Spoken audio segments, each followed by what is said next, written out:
How are you guys? You guys trying to motivate Kyle Manungai to have a big day like that this weekend? Yeah, you know what?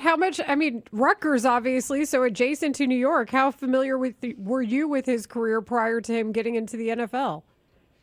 Oh, very familiar. We live in New Jersey, so we're only about 40 miles away from Rutgers. So his exploits with Coach Schiano down there were well known. But it's interesting when I watch him on tape.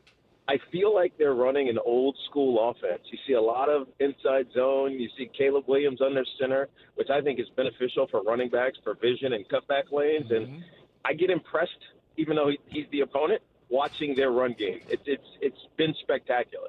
I have a question for you, Tiki, about that specifically. When you look at their run game, what do you expect Ben Johnson, knowing how he used the two running backs in Detroit famously, to do now that Kyle Manungai's kind of established himself as a guy that can be a workhorse? How do you see the DeAndre Swift and Kyle Manungai split going forward?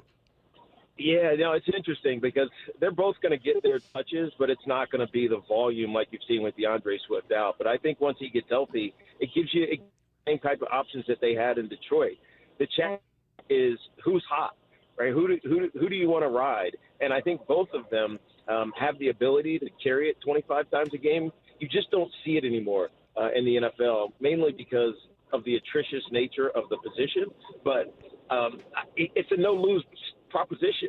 And then you throw in the fact that Caleb Williams can scramble and pick up plenty of yardage with his by himself. It makes it very difficult to deal with their offense.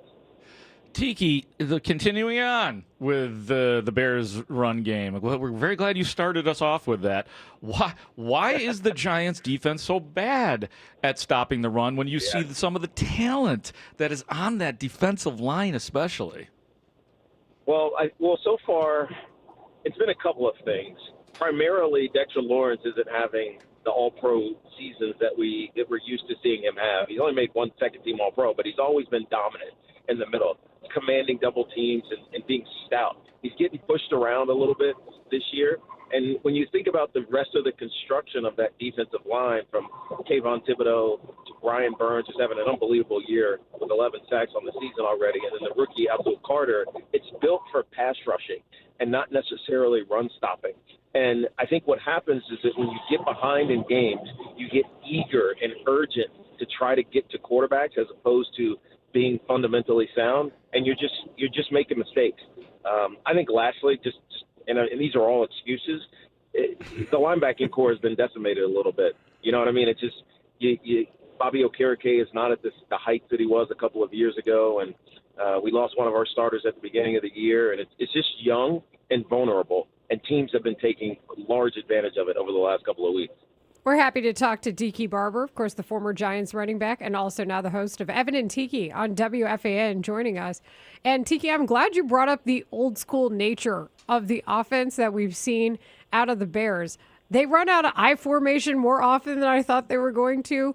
And the cutback lanes, especially by DeAndre Swift, I think are something that have been really noticeable. You know, how do you see all of that kind of functioning together? Well, I think so football changed. It evolved over the last decade or so, and it's mainly because of the explosive plays that they're generating in the pass game. And unfortunately, just like with baseball, analytics has started to take over. And when you think about, expected points or average yards per game, when you throw the football, you double your expected points per play. And the best way to make big 20-yard plays is through the air. And as a result, you see wide receivers become, highly paid in this league. You've seen quarterbacks become the most important thing in this league. But there is still a way to do it if you have explosiveness in your run game. And that's what the Bears have been able to do with DeAndre Swift and this run attack.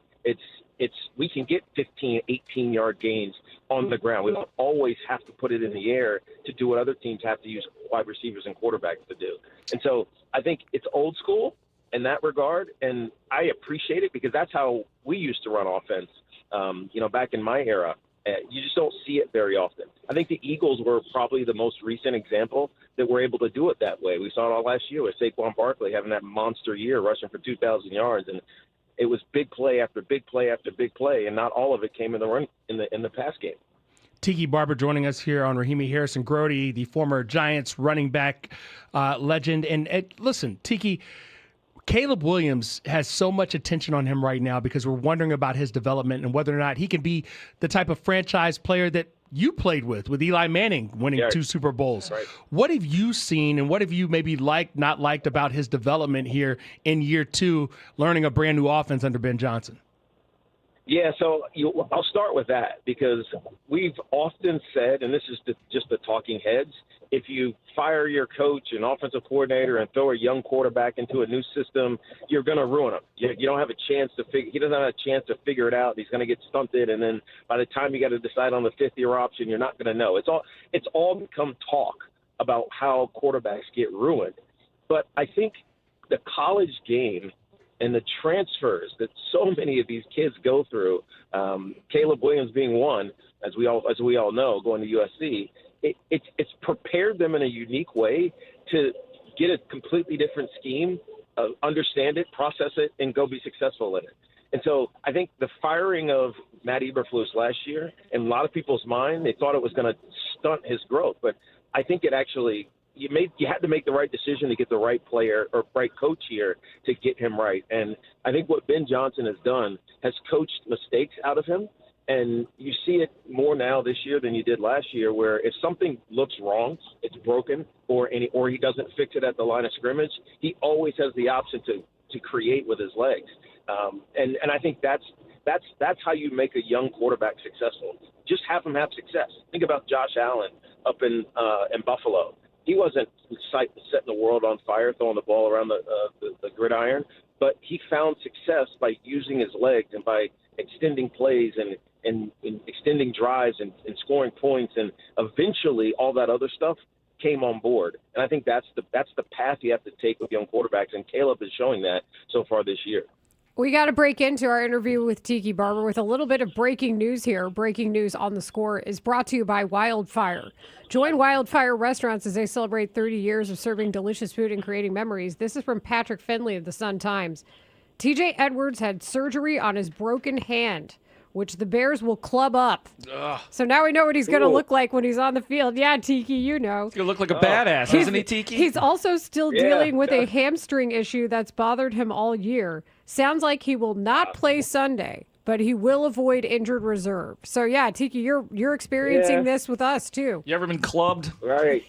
No, well, I mean, I broke my forearm, and so they didn't have to club it, but they put a carbon graphite shield so it was thin and lightweight, but it still hurt like hell. So it's just you can put all the padding you want on it. It's gonna be cumbersome. The challenge with the club hand is that you can't. Oh no, we lost Tiki. Oh no! There you are. Sorry, there we lost you for a second. You broke up there for a second. You said the challenge with the club hand is what? You can't tackle really. You can't grasp, and so you end up having to body into people and hope that you're powerful enough to knock a guy over. And it's really challenging. But I mean, he's such a good player. You want to keep his body on the field and his mind on the field. Well, and now no TJ Edwards for Sunday. It sounds like so that might help the Giants a bit. Yeah, no doubt about it. Tiki. I honestly, objectively, even though we all like to see Bears wins around here, I objectively am upset that we're not going to get to see Cam Scadaboo or Malik Neighbors. I'm upset for the Giants. Right. And here's my question about that. How are Giants fans handling what's going on with the Giants this year? Are they taking that into account? And how much does Saquon Barkley thriving, Daniel Jones thriving, affect the opinions these days of New York Giants fans? And I realize that was a loaded question, but you get the calls every day, I'm sure. Oh, of course. I think the Saquon and the Daniel Jones stuff, the thriving, even Xavier McKinney, even though he's hurt now, but all it's become a past narrative, and it's only because of Jackson Dart. Okay. It's only because the Giants have found in their, we think, our future at quarterback, and it just gives you hope. The loss of Cam Scadaboo, who was the energy of, really the guy that everybody picked up their cues from, and they're missing that right now. Malik Neighbors was big play threat, which they're missing right now. And so you take Jackson's success and you only think of the future. You're not thinking about the past so much anymore.